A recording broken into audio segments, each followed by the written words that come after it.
Welcome to We Mean Business. I'm Steve Dorfman. Well, might there be power in the customer experience when it comes to giving little unexpected extras to your customers? Well, that's what I believe, and that's certainly what today's guest believes. In fact, he's written about it. In 3 different books, he's written about this idea of little unexpected extras, both from the aspect of the customer experience and the employee experience. The 3 books are What's Your Purple Goldfish, What's Your Golden Goldfish, and What's Your Green Goldfish. Stan Phelps is our guest today. Welcome to the show, Stan. Thank you for having me. So let's talk about this idea of G.L.U.E, as you call it, this acronym, which stands for Giving Little Unexpected Extras. How'd you come up with this? And how was it inspired? Sure. It was inspired actually through a couple of things. One being the Kimpton Hotel. And if you've ever stayed at a Kimpton property, they truly understand the idea of giving little unexpected extras. There's always gourmet coffee in the lobby. There's wine tasting in the afternoon. If you've got pets, they're super pet friendly. But my favorite, if you're staying there, maybe you're getting a little lonely, they'll actually give you a pet goldfish. Mm-hmm. And I love that idea of doing something small, that's that little extra. But the origin comes from actually New Orleans and a word called lagniappe, which is this concept of doing the little extra and going beyond just the transaction to kind of honor the relationship and throwing something extra in for good measure. Yeah. And in the What's Your Purple Goldfish book, you spent 27 months finding 1,001 examples of this. I love that, and I've done some reading. You're a Forbes contributor. I've read some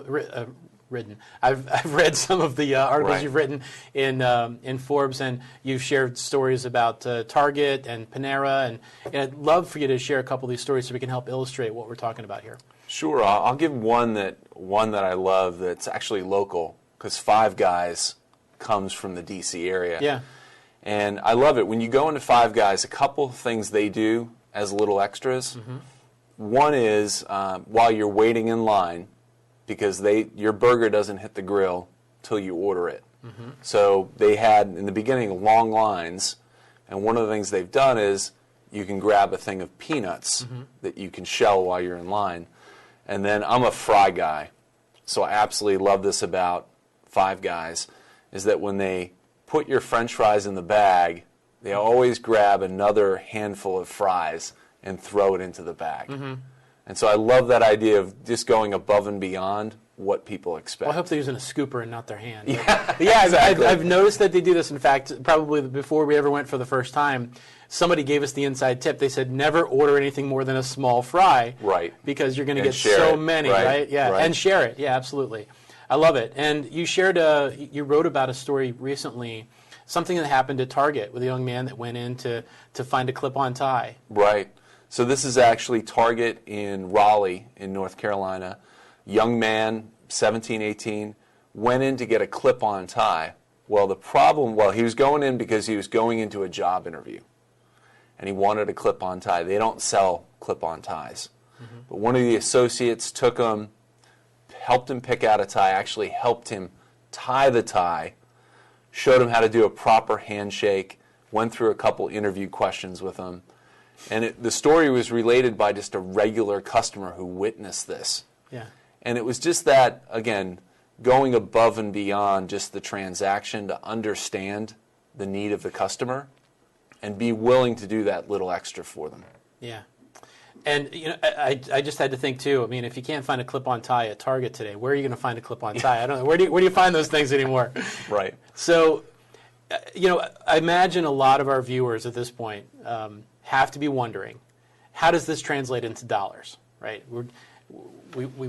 You're inviting people to subscribe to this idea of giving little unexpected extras that sometimes cost money, sometimes don't.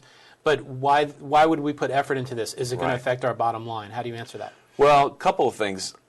Gartner just came out with research that said by 2016, 89% of companies will compete mainly on the customer experience. And isn't it that the companies were surveyed and they believe that? They believe that. Yeah. And what's shocking, just 4 years ago, that statistic was 36%.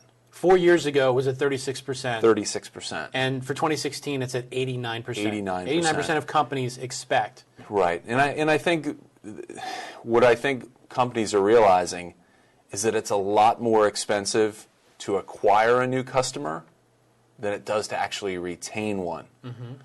And the key thing about retaining customers is that if you do a good job, you create a good experience, not only do they spend more and come back more often, mm-hmm. but they tend to talk about you. Right. And so putting more focus on the experience is just a no-brainer. And what I tell people is what people miss in business is they think all customers are created equal. Mm-hmm. And that's not true. Because if I come into a business because someone has referred me, I'm upwards of 4 times as valuable as a regular customer. Somebody who's seen an ad or walked in off the street. And the reason being, over my lifetime, I'll spend up to twice the amount. I'll also tell twice the amount of people. So referred customers are like gold, and that's what I think businesses are realizing. Yeah. I mean, it seems like common sense, but still a lot of business owners are just saying, hey, connect the dots for me because, this sounds fluffy and it sounds nice and it sounds like something that would be nice to do, but is it going to translate into dollars? And certainly, you've proven that it does. I mean, through, like you said, you provide somebody with a remarkable experience. Right. Not only are they likely to come back, but they're likely to tell others about the experience. Right. And if people are looking for a way to up their game, up the experience, giving little unexpected extras is just one way of doing that. And it's just a great way of doing it because it is something that becomes share worthy. Right. Right. Absolutely. And the main thing too, I'll mention Gartner again. They had a study that showed that if you could reduce your churn, so if you could up your retention just 5 percentage points. So if you can go from 75% retention to 80% retention, bottom line profit increases anywhere between 25% and 125%. Amazing. Just a 5% increase in customer retention. Right. Can translate into bottom line profit increase between 25% and 125%. Yeah, I mean, retention is absolutely the new acquisition. Yeah, yeah. I mean, what a great argument for retention, and I mean ROI. Everybody wants to know about ROI, and it just seems so obvious based on what you're sharing here that this is a worthwhile investment. So why haven't more companies realize this? I mean, you've given the stats. There's third-party research to support all of this. Right. Why haven't more companies embraced this? Well, I think you had mentioned before it's common sense, but unfortunately, common sense doesn't translate to common practice. Mm-hmm. And so it's easy to understand that the customer is important, but you have to have employees that are bought into that.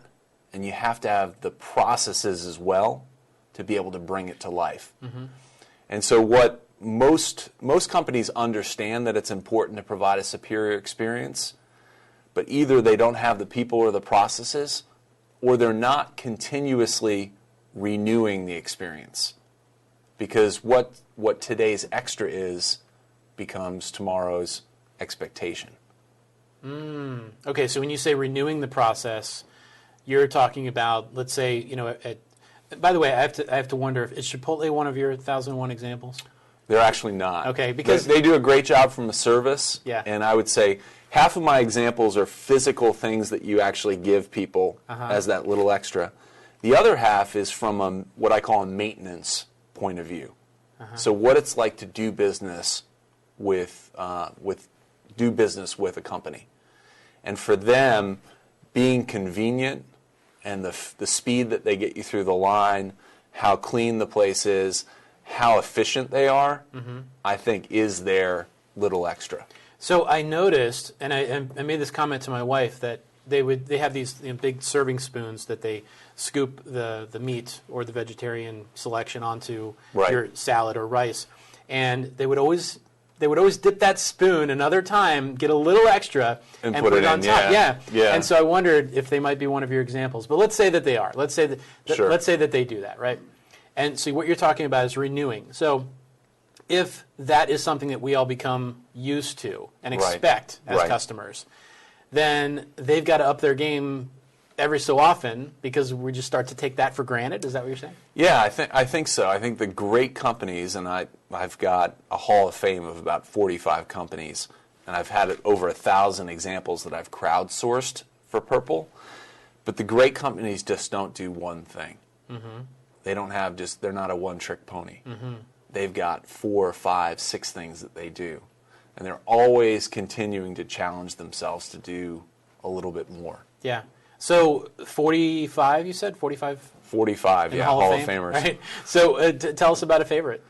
So I remember when I started business travel 25 years ago, one of the first hotels I went to was a DoubleTree. Mm-hmm. And it was in Atlanta, and it was like 11 o'clock at night. The flight was delayed. The weather was horrible. And I had missed dinner, and I checked in, and I'll never forget, after they checked me in, they said, "Mr. Phelps, here, this is a little something for you." It was a chocolate chip cookie, but not a regular chocolate chip cookie. Warm, packed with chocolate chips. Right. It was like heaven. And I'll never forget that. That was like a great first impression. Mm-hmm. And it's something that DoubleTree's actually been doing since the mid-1980s. Wow. And this past year, they gave away their 300 millionth chocolate chip cookie. Wow. Yeah. That's impressive. But they're one of these examples of a company that does not just that one thing. They do several things. Right. Yeah. Right. I mentioned Kimpton before, which is part of the inspiration around the goldfish. Yeah. Because it's something small that you need to do. It doesn't need to be something big. A lot of times it's more of just the thought of doing the little extra. Yeah. Yeah. It's great. There's also you have a great story about Panera Bread. But I want to save that because we're getting ready to take a break. But before the break, tell us, I want to just tap into this a little bit, the role that employee engagement plays in all this. Sure.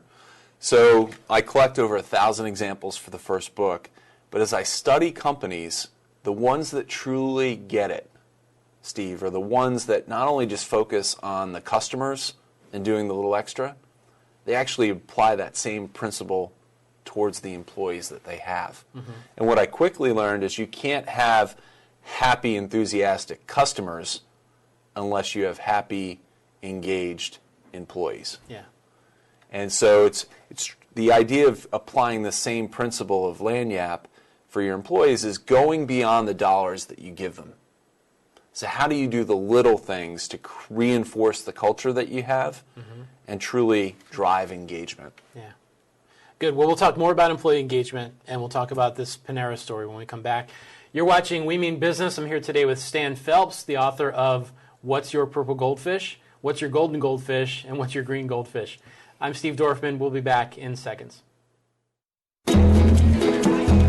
Introducing a new day of the week. Someday. Now, everything you were going to do someday is on the calendar.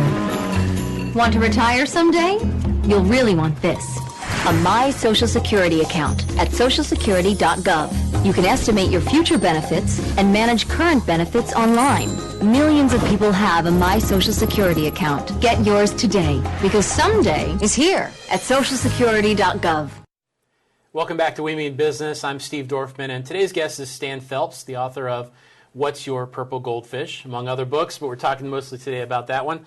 And Stan, we're talking about employee engagement here. And, I have to wonder, when you have a frontline employee who would rather be rude to that customer who's being rude rather than giving them that little extra, how do you deal with a situation like that? Well, I think what a lot of times frustrates the front line is that they're not empowered to really act in the right way. They're not given the ability to maybe make exceptions to rules. They feel bound by what the company dictates. And when you don't feel like you're doing something that's right, it's very hard to put forth that great experience. And so I think ultimately that's like the pinnacle of what you can do from a green goldfish is actually give your frontline employees latitude to do the right thing and to use their best judgment. So if somebody's interested in learning more about employee engagement, translating into customer engagement, then you recommend that they read What's Your Green Goldfish? Green Goldfish, That's right. the one about the employee engagement. And you had mentioned before how important employees are. I mean, if you go into the research, companies that have engaged employees are the ones that outperform their competition, are the ones that excel at customer experience. There's a direct correlation with the level. And we're I mean, Gallup comes out with these stats every year. It hovers around 70% of employees are either not engaged or they're actively disengaged. Yeah. I mean, it's chronic. Several years ago, I had a client of mine said, "Hey, can you come and speak at our association meeting?"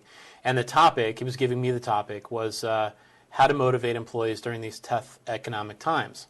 And at first I thought, well, that's not really what I speak about. And we had a little conversation about why he thought I might be a fit for that. And I started to research, and one of the things I stumbled upon is exactly what you're talking about.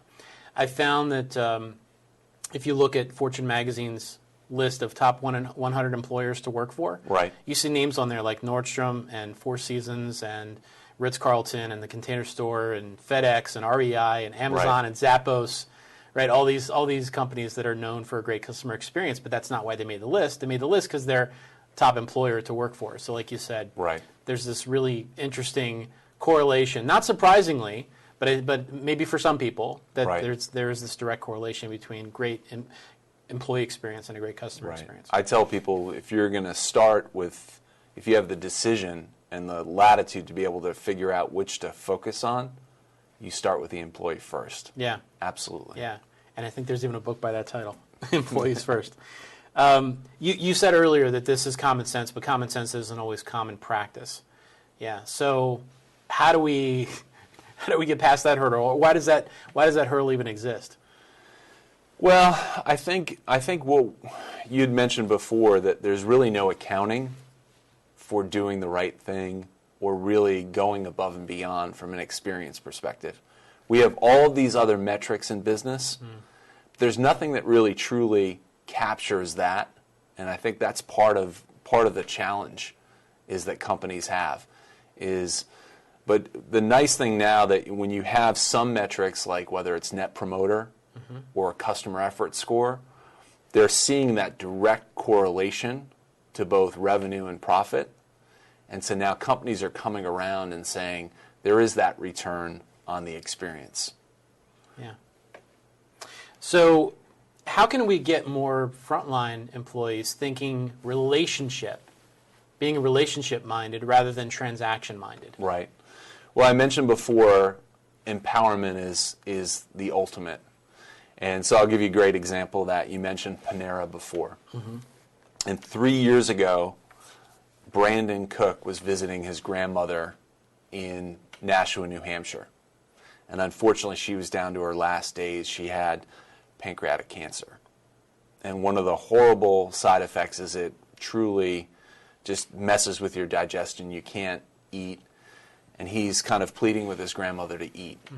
And she says, well, she goes, what I really would like is a bowl of soup. But she said, not the crap that they have at the hospital.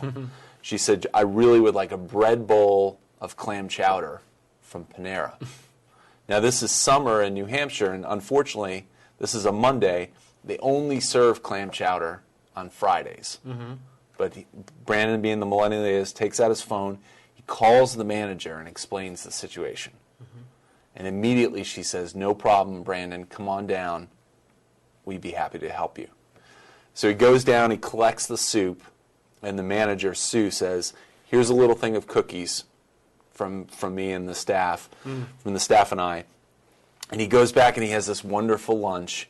And he thinks to himself as he's driving home that day after it was just sustained his grandmother, he said, that was a little thing that Panera did. And so he's inspired. He decides he's going to write about that. So he puts a Facebook post together. And he's a good kid because he's friends with his mom on Facebook. She sees it. She is so moved by it because it's her mom. She puts it on Panera's Facebook page. And now just 2 weeks later, someone kind of alerted me to this. And when I went on this post and liked it, I was the 810,000th 801st person. Yeah. That one experience. And that's part of the power of customer experience now. You know, you used to have a great experience. You'd have to wait till maybe Monday morning to be around the water cooler. Now, we're all cameramen with our phone in our pocket. Yeah. We can record that experience instantaneously, good or bad. Yeah. And so this is an example where they, you know, what would it cost to run an advertising campaign to get 1 million likes on Facebook? Yeah, good point. And they did it by just having a manager there who understood the situation and had the latitude to do the right thing. Yeah. And that's what's missing, I think, in a lot of business. Yeah. Now, you made the transition about 6 years ago from marketing into customer experience. So talk a little bit about that transition and this niche. So it's great point. I've worked in marketing for 20 years.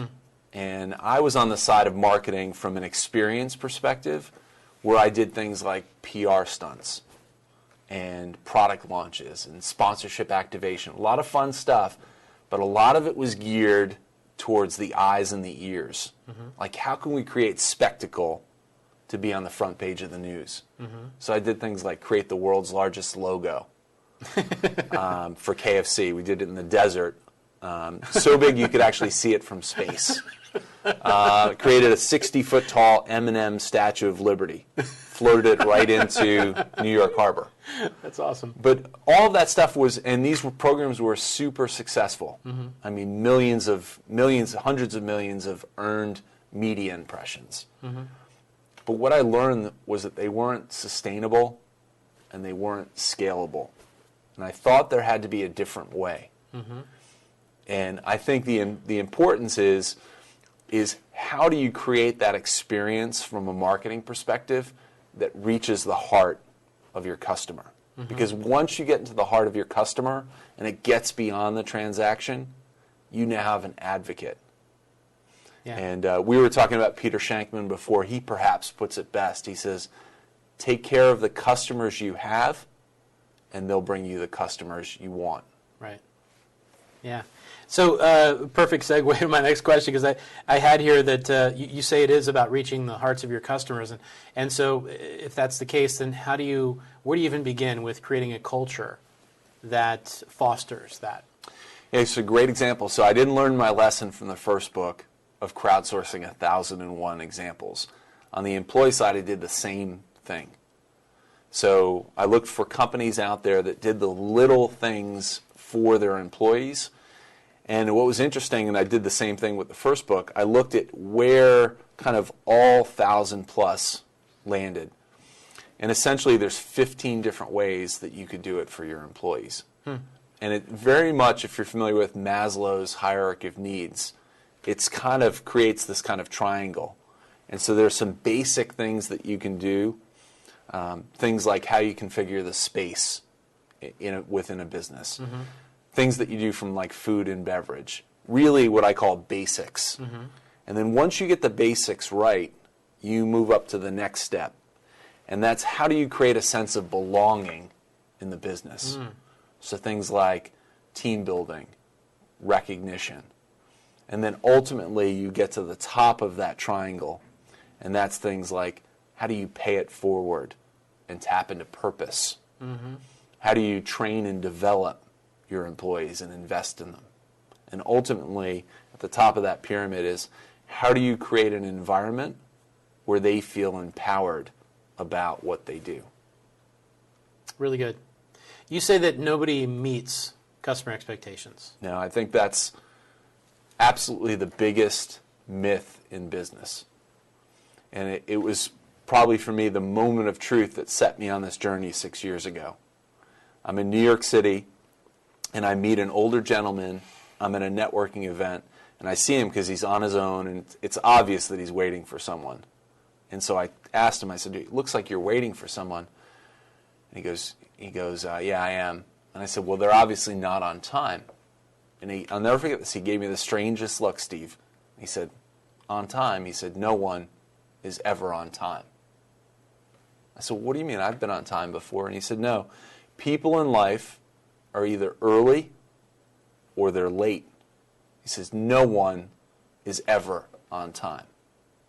And that same principle applies to the customers that we have. No one meets the expectations of a customer. You either exceed their expectations or you fall short. And if you set out just to meet expectations, it's a recipe for failure. It's like playing prevent defense in football. It only prevents you from doing one thing, winning. Yeah. So, in talking about culture and developing the kind of culture that fosters this this heartfelt way of doing business with customers, that where your employees, they're coming from a place where they want to give these little unexpected extras to their customers, right, regardless of how the customer is, quote, behaving, right? Right. I imagine you might have a favorite interview question that helps uncover or discover whether somebody's a good candidate for this, or whether they have customer service in their DNA. So I think hiring people that have a strong sense of empathy is key. And empathy is the ability to kind of care without getting too involved, but truly caring about serving customers. And I don't think they I don't think they do this any longer, but Southwest Airlines was famous for doing a group interview with, say, flight attendants or people that were gate staff. And they would put about 30 or 40 people in a room, and they would ask each person to come to the front of the room and tell the most embarrassing story of their life. Yeah. And this is kind of the jujitsu of the thing.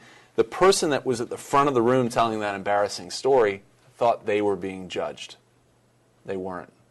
All of the evaluators were looking at the audience. Oh, wow. Because they were gauged. You can't fake empathy. Wow. Yeah. That's really cool. Now, I imagine maybe they're not doing it anymore because you and I now know about it and all of our viewers know about it. Right. Yeah. But I would say there's two things and there's a great book called The Human Brand by a guy from Philadelphia, Chris Malone and Susan T. Fisk. It comes down to just two things, Steve: warmth and competence. And we've all heard this before. From a competence perspective, you can train for skill. But the warmth, you can't train warmth. Yeah. You hire for that warmth for an employee. So one last question, and we have about 30 seconds left in the show. Sure. Some leaders are of the belief that their employees should just feel lucky to have a job. What's your message for those leaders? If you think that someone is showing up and they're motivated simply by the fact that they get a paycheck, you're in for a rude awakening. In fact, studies have proven that money is not a motivator. And in fact, it can be a demotivator. So you have to find the little things that you can do to reinforce the culture that you want to build if you're a leader. Very good. Stan, thanks for sharing such great tips and your wisdom with us today. Thank you. It's been a pleasure. You've been watching We Mean Business. I'm Steve Dorfman. To learn more about Stan Phelps and his trilogy of books, you can visit wemeanbiz.tv. We'll catch you next time.